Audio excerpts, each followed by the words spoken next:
E a irmã coloca aqui, nos lembra que o apóstolo Paulo, ele sempre orava pela igreja. E ele orava para a igreja chegar a cumprir o potencial em Cristo que ela tem. Para crescer como organismo bem ajustado, defendendo doutrina pura, nada deficiente na fé, usufruindo as graças divinas, fazendo uso dos dons do Espírito Santo e cumprindo a missão de fazer o Evangelho chegar àqueles que nunca ouviram. Ele sempre fala, orando sempre, não cesso de orar, incessantemente. Ele ora pelos que ele ainda não conheceu pessoalmente. Ele entendeu a importância de orar pela igreja, porque a igreja é o plano A de Deus, o instrumento prioritário de Deus para a expansão do seu reino e o reconhecimento e levantamento do nome dele acima de tudo. Então, devemos usar essas orações de Paulo. Pode olhar na carta de Colossenses e orar as orações dele sobre a nossa igreja. Pode usar as orações de Paulo, de várias cartas, e substituir Igreja Betel, Custódia, Carvalho, Santa Torre, Mutirão, Rua da Areia, todas as congregações, Ibimirim, Setânia, pode usar essas orações de Paulo e substituir o nome dessas igrejas. São exemplos de oração. Podemos usar. E devemos orar por uma liderança comprometida com missões. Olha, estamos privilegiados aqui que temos uma liderança comprometida com missões. Isso não é sempre o caso. Devemos dar graças a Deus por isso. E devemos orar por pastor Neto, pela missionária Tânia, por todos em liderança. Que Deus protegesse a eles.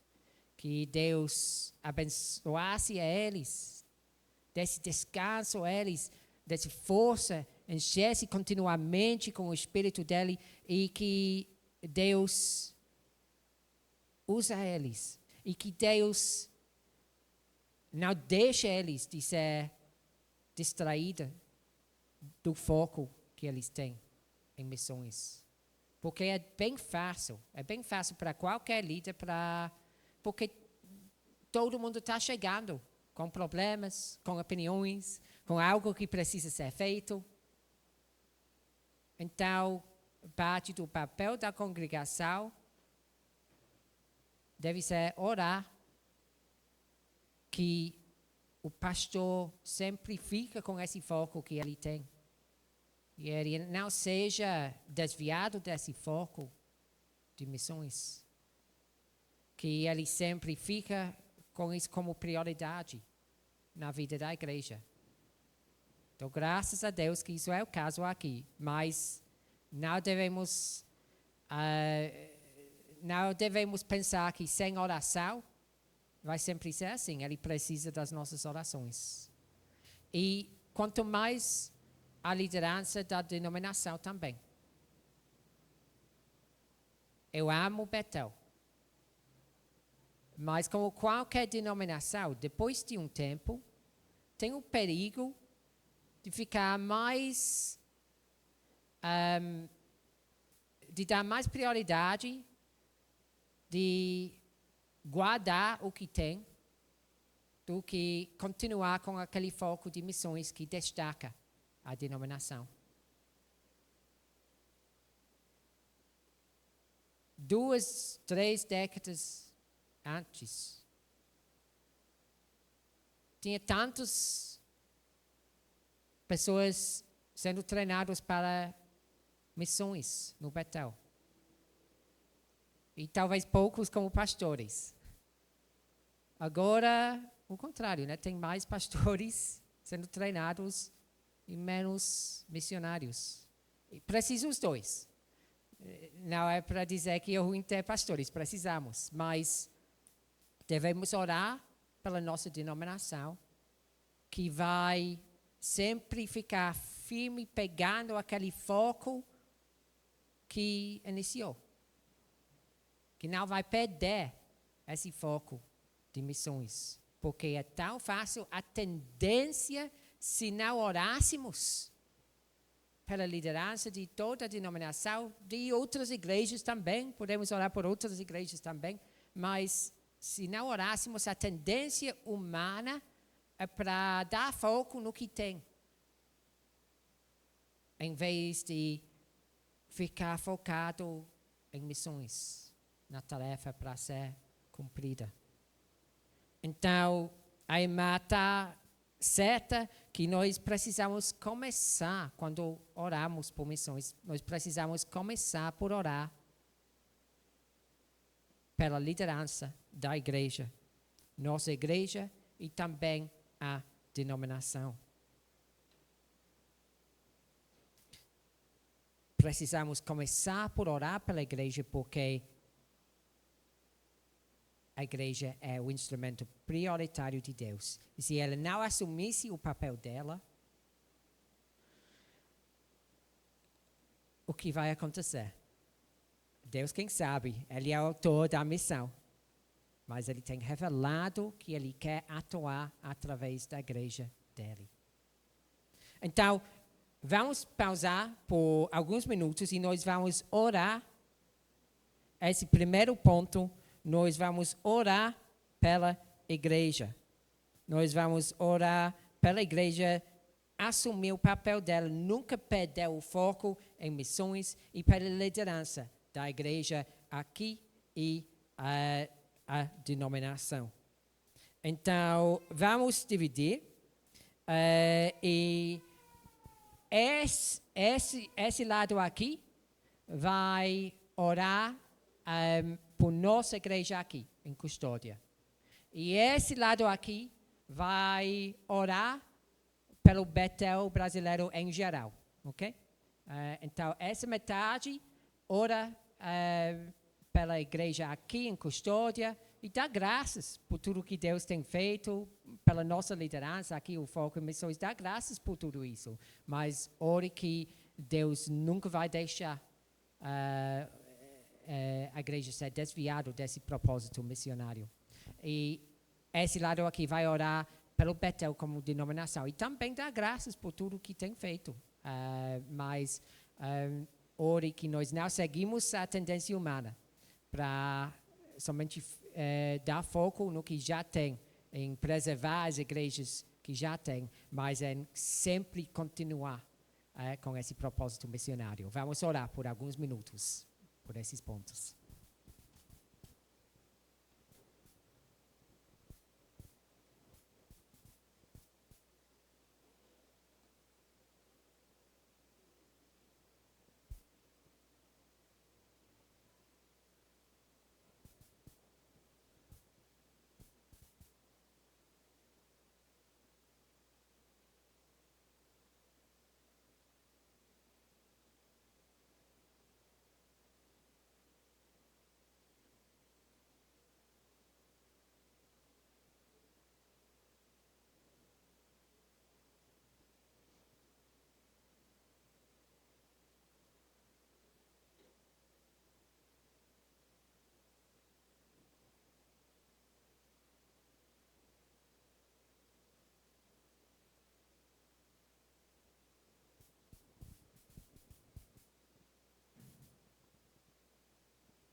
Amém.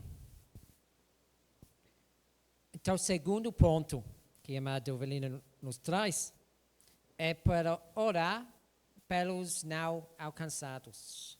E não principalmente pelos indivíduos não alcançados, mas pelos povos não alcançados.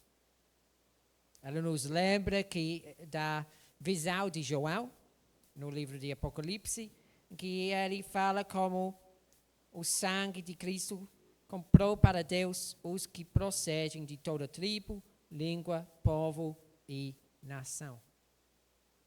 Então, o que falta para chegarmos a esse momento?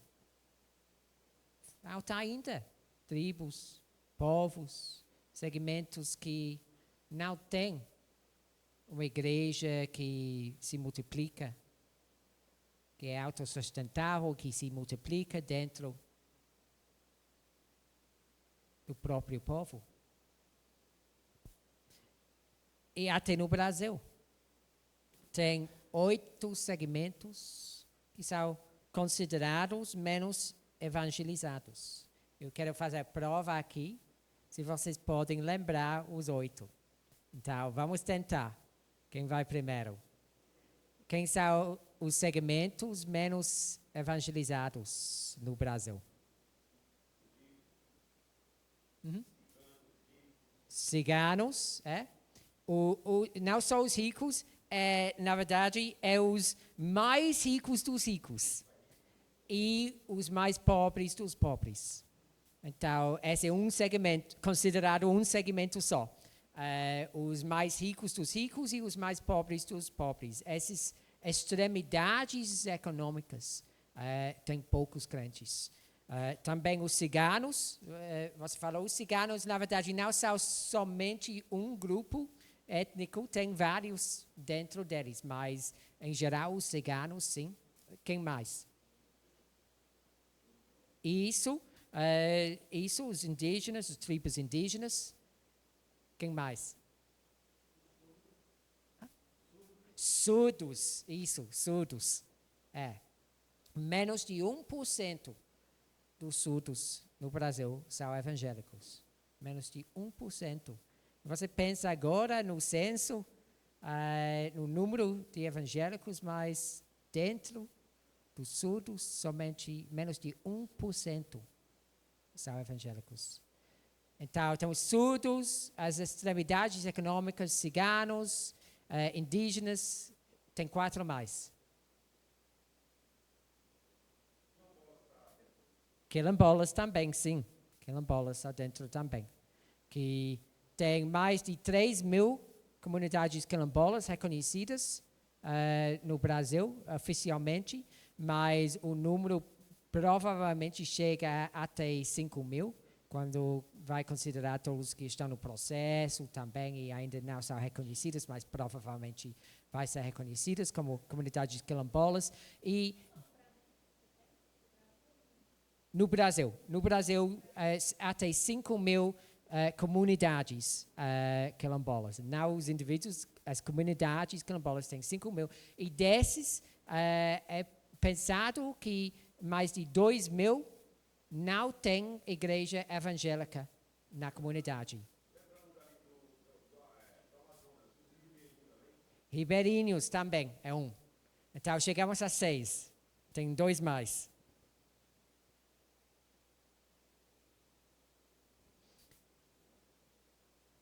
Onde nós moramos? Sertão.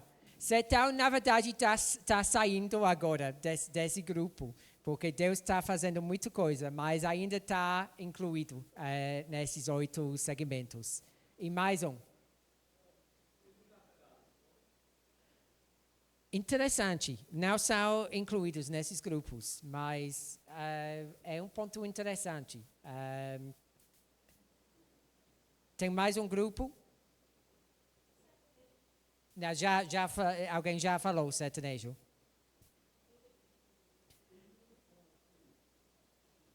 São os refugiados. São os refugiados e que tem pessoas de países de Síria, de outros países, de Afeganistão, de países em que é muito difícil enviar missionário, em que missionário pode ser expulso, morto, em que é muito difícil pregar o evangelho abertamente, mas essas pessoas estão chegando em países em que, glória a Deus, eles podem ouvir o evangelho. Então, esses 8 grupos são os 8 grupos prioritários para a missão no Brasil. E muitas pessoas adotam um povo. Pode ser um desses segmentos. Eu vou falar os 8 novamente. Então tem quilombolas, ribeirinhos, sertanejos, indígenas, ciganos, mais extremidades econômicas, refugiados e surdos. Então, por que não adotam um desses grupos em oração? Aprende mais, estuda mais esse grupo e ora por esse grupo. Ou escolhe um grupo, uma etnia, tribo de outro país e orar especificamente por esse grupo. Muitas pessoas fazem isso e tem tantos recursos para fazer isso. Tem o projeto Josué. Tem aquele livro Intercessão Mundial, que tem informações sobre a igreja em todos os países do mundo. Tem a campanha mundial de oração. Tem tantos recursos. Não falta recursos para oração. Falta oradores, mas não falta recursos para orar. Então, por que não adota um povo ou um segmento dentro do Brasil em oração?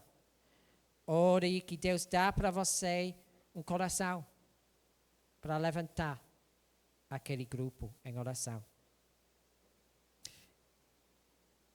Porque nós temos um papel sacerdotal para cumprir. Quem aqui é sacerdote? Levanta a mão. Quem aqui é sacerdote? Todo mundo, né? É a mesma pergunta quando nós perguntamos quem é missionário. Todo mundo deve levantar a mão. Porque 1 Pedro 2,9 fala que todo salvo é constituído sacerdote. Você não tem que ser católico para ser sacerdote. De fato, as igrejas evangélicas têm muito mais sacerdotes do que a igreja católica. Muito mais. Porque na igreja católica só tem uma pessoa por congregação que se chama sacerdote. Mas na igreja evangélica, todo crente deve ser considerado como sacerdote. Porque a Bíblia fala que nós somos uma nação santa. Que todos nós somos sacerdotes. E a Duvalina nos lembra aqui que um dos papéis dos sacerdotes no Antigo Testamento foi para representar os 12 tribos do Israel.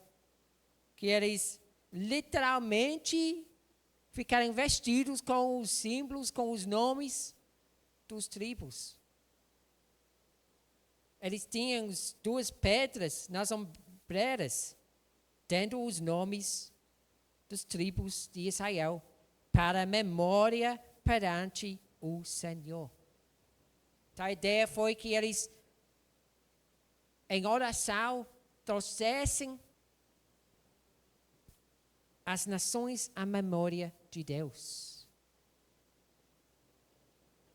E nós também, como sacerdotes, nós temos esse papel.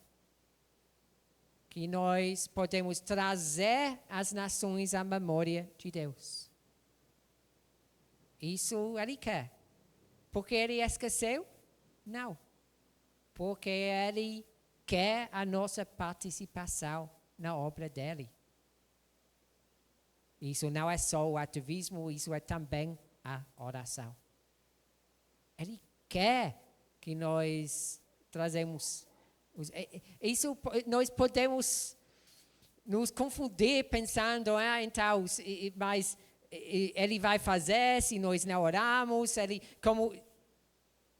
Não, ele nos provoca para orar porque ele quer agir. Ele nos provoca para orar porque ele quer responder às orações. Ele nos chamou para ser as pessoas que se pusessem na brecha. Vocês conhecem esse versículo no livro do profeta Ezequiel? Vamos olhar. Alguém pode abrir. Eu estou esquecendo onde está esse versículo. Não, encontrei. Ezequiel 22, 30. 22, 30. Alguém pode ler esse versículo, por favor?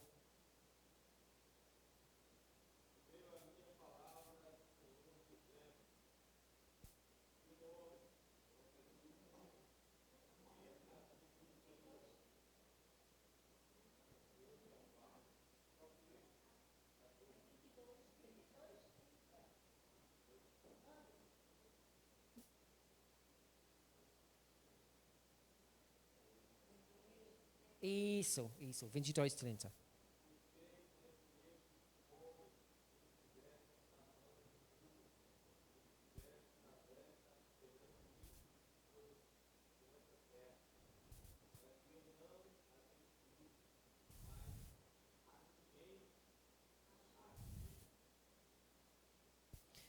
Sabe o que é para ficar na brecha? É quando tem buraco na parede, no tempo de guerra. E o inimigo pode entrar através dessa brecha na parede, no muro. E alguém que se pusesse na brecha está impedindo o inimigo de entrar. Então, Deus quer pessoas que vão se puser na brecha e orar pelos propósitos dele e levar as nações à memória dele. Eu posso dar um exemplo disso da minha vida. E quando eu voltei a primeira vez da região de Apiei, era uma região, aquela região na fronteira entre Sudão e Sudão do Sul, que é negligenciado, invadido várias vezes e sujeito de várias tentativas de genocídio. E de perseguição religiosa também. E a igreja que eu frequentava na Inglaterra naquele tempo, eu voltei para eles, eu dei o relato, eu falei para eles: vocês foram entregados uma responsabilidade por Deus, porque ninguém está orando por esse povo tão sofrido. Ninguém está orando. Eu sou uma pessoa, mas ele me enviou dessa igreja para lá, eu estou voltando. Então, vocês, toda a igreja, tem uma responsabilidade especial para orar por esse povo, para ser as pessoas que se pusessem na brecha, porque ninguém mais está orando por eles. Eu me lembro também o dia em que o exército do Sudão invadiu a cidade e expulsou quase todas as pessoas da cidade e também das aldeias. Uma aldeia que estava orando. E essa aldeia, o exército passou e não percebeu a aldeia. Deus fechou os olhos do exército para simplesmente não perceber que teve pessoas lá. E ele protegeu essa aldeia. Mas quase toda a população de 150 pessoas foram expulsos da terra deles naquele dia. Eles chegaram ao exército com tanques, o povo não teve como resistir. Com tanques com armas pesadas. Mas alguém me ligou no celular para dizer o que estava acontecendo. E eu estava lendo o livro de Josué. Aquele capítulo em que Deus ele manda a clima para ganhar a batalha. Vocês lembram? Que é aquele gelo que sai do céu. Qual é a palavra em português? Granito, é isso? Granizo. Então, no livro de Josué, e eu tinha lido essa parte só naquele momento e Deus colocou isso no meu coração para orar, que Deus iria usar a clima para proteger o povo e para impedir o exército. E eu me ajoelhou e eu fiquei orando assim. Eu fui para a igreja para informar as pessoas para eles orarem também. E o que aconteceu? Não foi a época da chuva, não. Mas tem um ponte lá. Mas o ponte estava destruído e tem um rio. E foi na época da seca, tudo pouca água lá. E o povo, os inocentes, foram correndo para sair, para escapar ao exército. Mas Deus mandou chuvas fortes e essa área ficou impassável para o exército, com os tanques e tudo isso. Então, o povo, por conta de Deus, mudar o clima, conseguiu escapar e foi uma tentativa para genocídio, para não só expulsar o povo, mas para matar o povo inteiro e tomar posse da região deles. Mas, em vez de 150 mil pessoas morrer naquele dia, centenas de pessoas morreram naquele dia. E a comunidade foi salva. E eu digo isso não para dizer, eu que fiz isso, não. Deus provocou alguém para orar o que ele queria fazer, para mostrar que foi a ação dele, para mostrar que foi a vontade dele. Poderia ter sido outra pessoa que ele provocou para orar também. Mas isso que Deus faz, e nós temos que responder.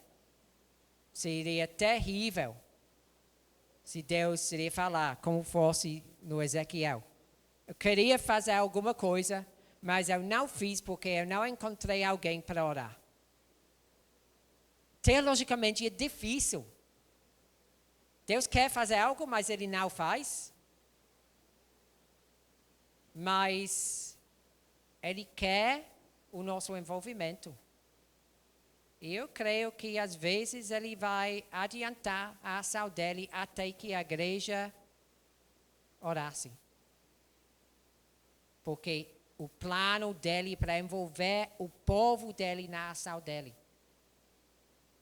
Então a igreja tem que despertar para ser usado como sacerdotes.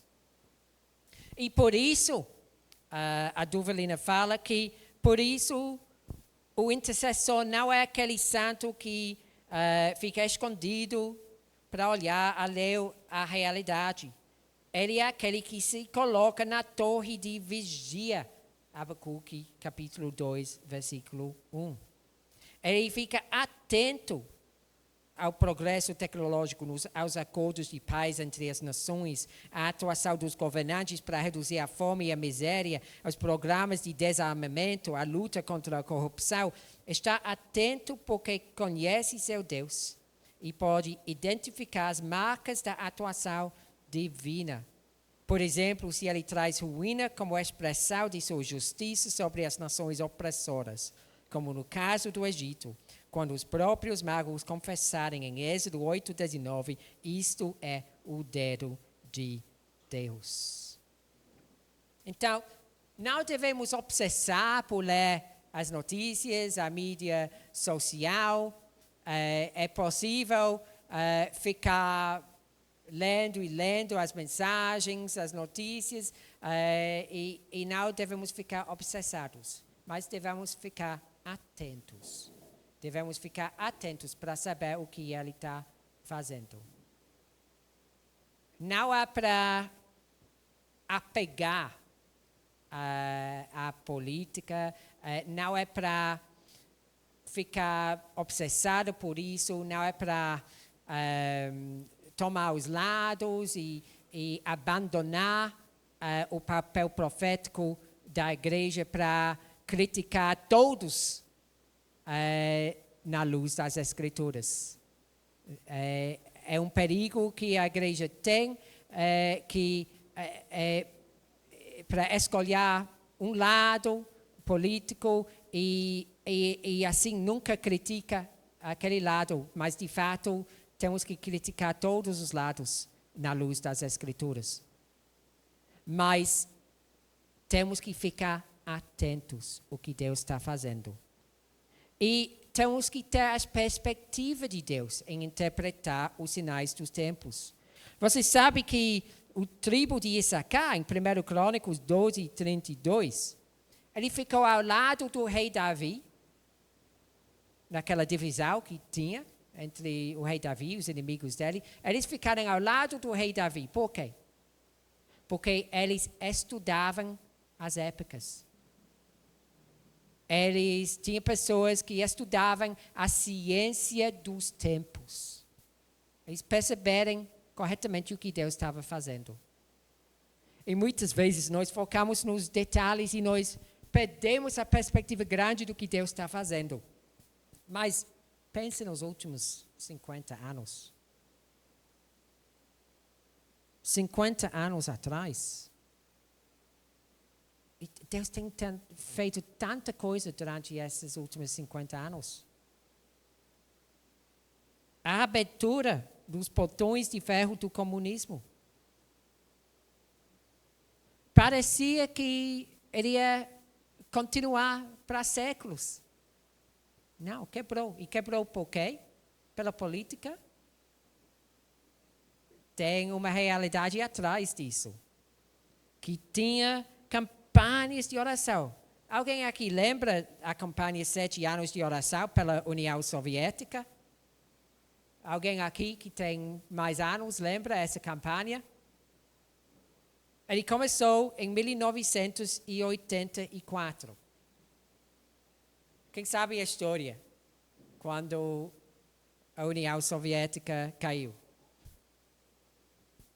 Deus começou essa campanha de oração 7 anos antes, porque Ele queria mostrar quem foi que fez. Mas Ele queria pessoas para orar. Então, por que nós não oramos por Ele fazer algo assim em China? Na Coreia do Norte. Olha, Deus tem criado uma força missionária em Coreia do Sul grande. Não tem país pequeno que manda mais missionários do que Coreia do Sul. Sim, Brasil manda mais, mas Brasil é grande. Por pessoa, Coreia do Sul manda mais. E poucos anos atrás não tinha nenhuma igreja. Envia. Coreia do Sul envia por pessoa, relativa à população, envia mais do que qualquer outro país. E poucos anos atrás não tinha igreja lá. Mas Deus tem colocado uma igreja lá. Será que Ele tem criado uma força missionária na vizinhança de Coreia do Norte porque Ele quer fazer uma coisa? A União Soviética caiu, por que não a Coreia do Norte? Então, por que não estamos orando por isso? Eu não sei. Talvez Deus está esperando a igreja se despertar para orar por isso. Ele já tem colocado essa força missionária na Coreia do Sul e ele está esperando para a igreja orar, para o regime de Coreia do Norte cair, para abrir as portas, para enviar essa força para a Coreia do Norte. Eu não sei mais o tipo de coisa que Deus faz e que Ele tem feito. Olha, o que sobre os muçulmanos? E essa geração, tem séculos e séculos em que quase nenhum muçulmano foi convertido. Agora, nessa geração, mais muçulmanos estão se convertendo do que em vários séculos juntados antes desse momento. E Deus está usando a migração por isso.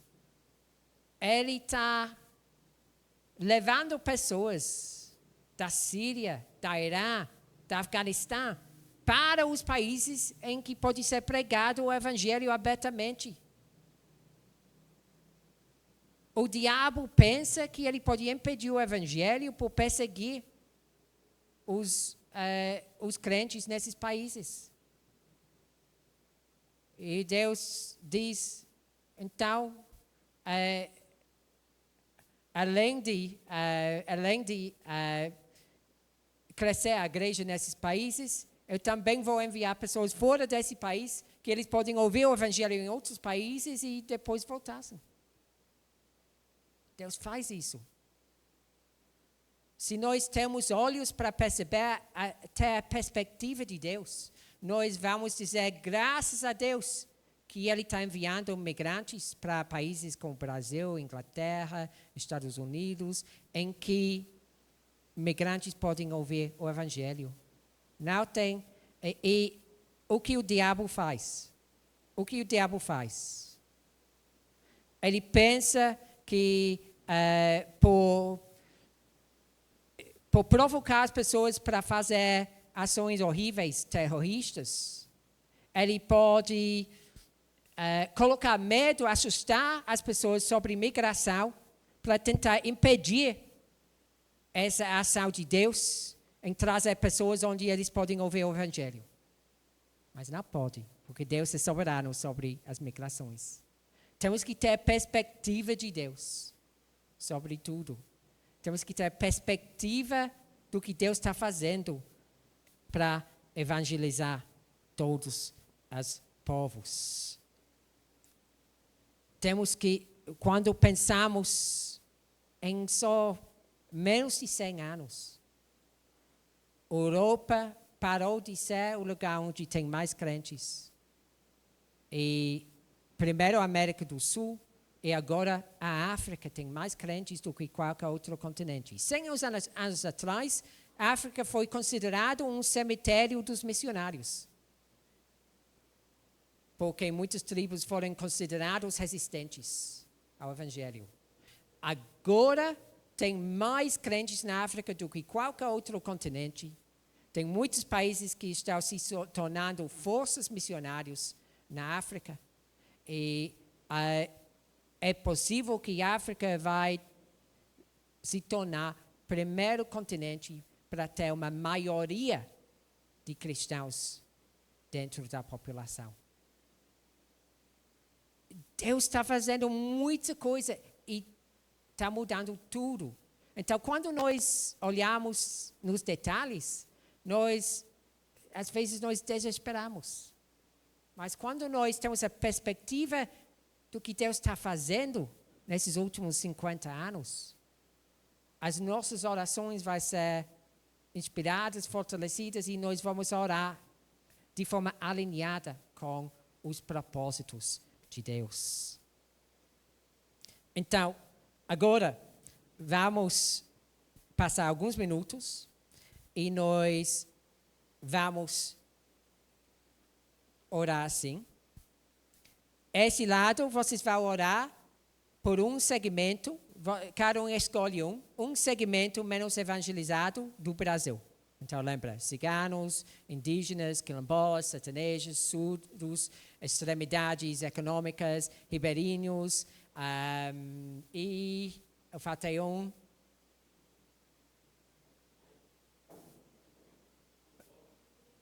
refugiados, obrigado.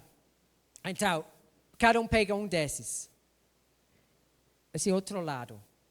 Vocês louvam a Deus por tudo que Ele tem feito nesses últimos 30, 40, 50 anos. E ore que, como igreja, nós vamos ter a perspectiva de Deus e interpretar os sinais dos tempos para orar de uma forma alinhada com os propósitos de Deus. Tá? Então, vamos ter alguns minutos orando por esses motivos agora.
E o terceiro ponto, ela fala, faça a retaguarda de oração para os missionários. Então, sim, ore que a igreja se despertasse e cumprisse o seu papel.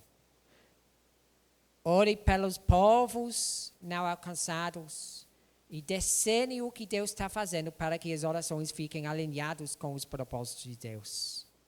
E creem que Deus vai fazer coisas grandes. Mas também faz a retaguarda de oração para os missionários. Quero dizer que missionário, pelo menos eu, nós não somos pessoas mais espirituais do que vocês. Nós não somos pessoas mais santos do que vocês. Mas nós somos pessoas na fronteira, na linha de frente, na guerra. E, infelizmente, nós somos pessoas que devemos orar mais, que não oramos quanto devemos, que às vezes agimos mais e oramos menos. O missionário tem essa tendência para ser ativista, viu? Tem essa tendência. E sim, eu preciso orar mais. Mas, por ser pessoa normal, pessoa que não ora o quanto eu deveria, eu estou tão grato pelas pessoas que fazem retaguarda de oração por mim. Porque eu fico na linha de frente, onde tem mais perigo espiritual, onde o diabo quer atuar mais para impedir a obra do Senhor, mas ainda assim eu não estou orando o quanto que eu deveria. E eu preciso melhorar nesse aspecto, mas graças a Deus, estou tão grato pelas pessoas que fazem retaguarda, que me cobrissem em oração. Porque sem essas pessoas, eu seria muito mais vulnerável. Muito, muito mais vulnerável. Então, faça a retaguarda de oração para os missionários. Faça porque eles estão em perigos porque eles estão em lugares onde tem mais oposição espiritual.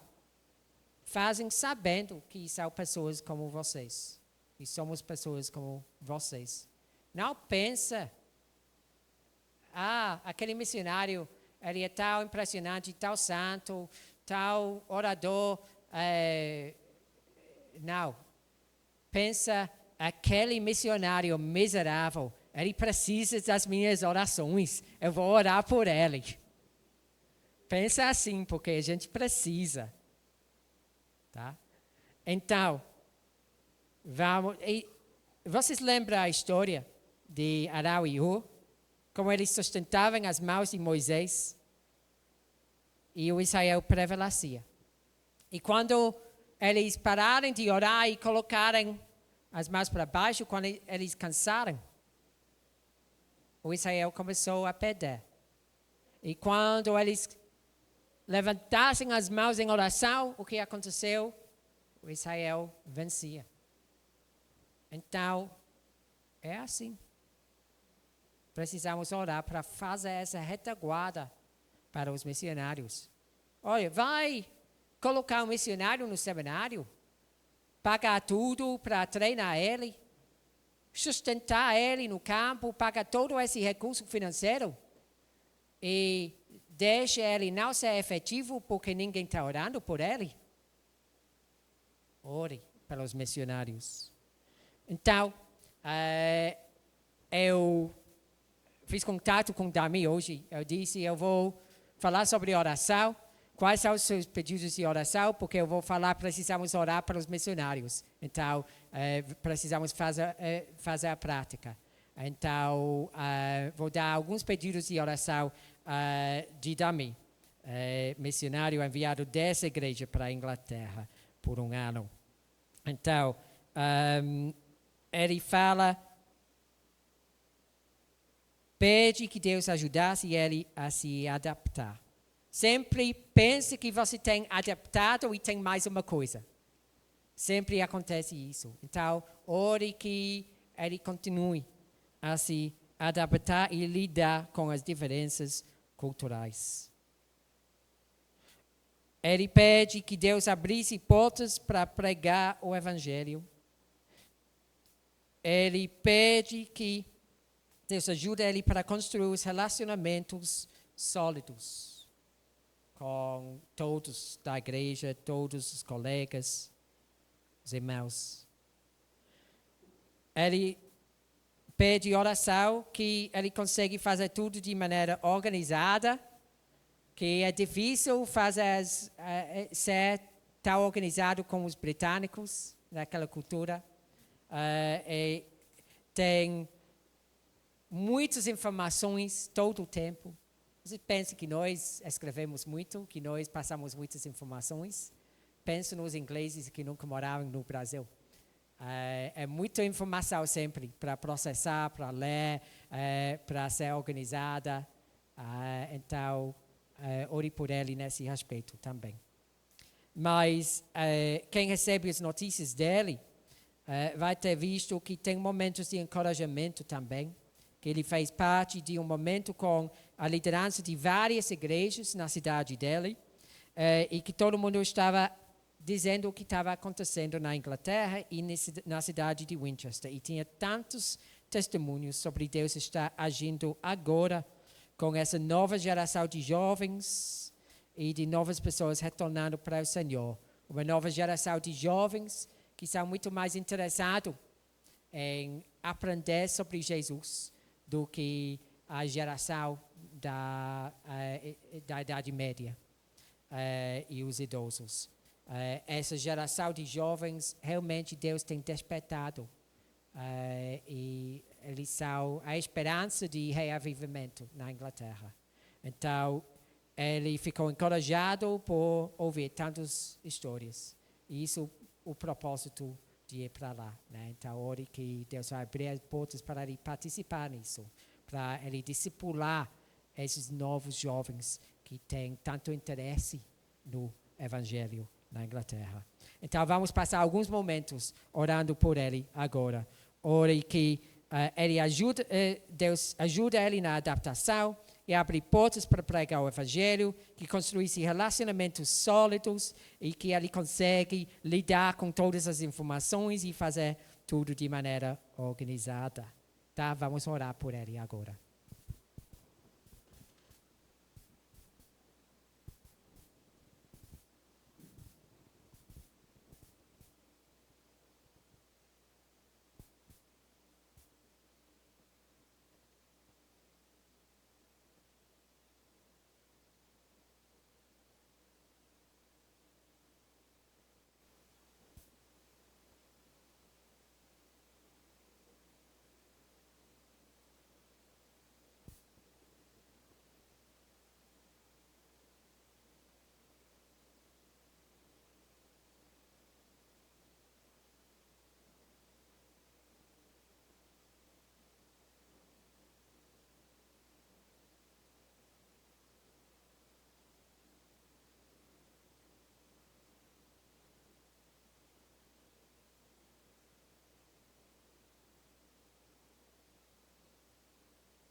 Oh, Senhor, oramos pelo nosso querido Dami. Senhor, encoraje ele, mostre ele os frutos que o Senhor está gerando através dele. Senhor, mesmo quando ele tem dificuldade de comunicar, com as diferenças culturais, Senhor, inspire a sua igreja lá pela coragem dele em pregar o seu evangelho e pela disposição dele, pela compaixão dele. Senhor, use a ele. Senhor, abre as portas para ele tocar os corações das pessoas que ele encontra nas reuniões, durante as ações sociais, durante a semana, na rua. Senhor, Senhor, dá para ele fortes amizades, relacionamentos. Senhor, dá para ele um relacionamento forte com o pastor da igreja. Mostre o coração de cada um, Senhor. Revele o coração de cada um. Une a ele, Senhor. Senhor, nós oramos por ele, que o Senhor encorajasse a ele. Ajude ele para fazer tudo da maneira que ele precisa fazer lá, para caber bem com a cultura, com o jeito de fazer as coisas, sem perder as distintivas porque você enviou a ele. Senhor, ajude ele com todas as emoções, as frustrações. Lembre ele que foi o Senhor que colocou ele lá. Lembra ele que é o Senhor que vai usar ele. E Senhor, traz ele por perto. E Senhor, nós oramos por todos os missionários do Betel. Que o Senhor vai nos lembrar para orar mais por eles, não somente durante o mês de missões, mas todo mês. Todo mês é mês de missões. E Senhor, nós oramos que a obra missionária do Betel pode expandir. Que a igreja vai ter mais igrejas como essa, que vai para os sítios, que vai plantar mais, que vai se multiplicar, que vai plantar mais congregações. Que o Betel vai ter mais trabalho entre os quilombolas, os ciganos, os ribeirinhos, os surdos, os mais ricos dos ricos e os mais pobres dos pobres. E todos os segmentos menos evangelizados do Brasil. Senhor,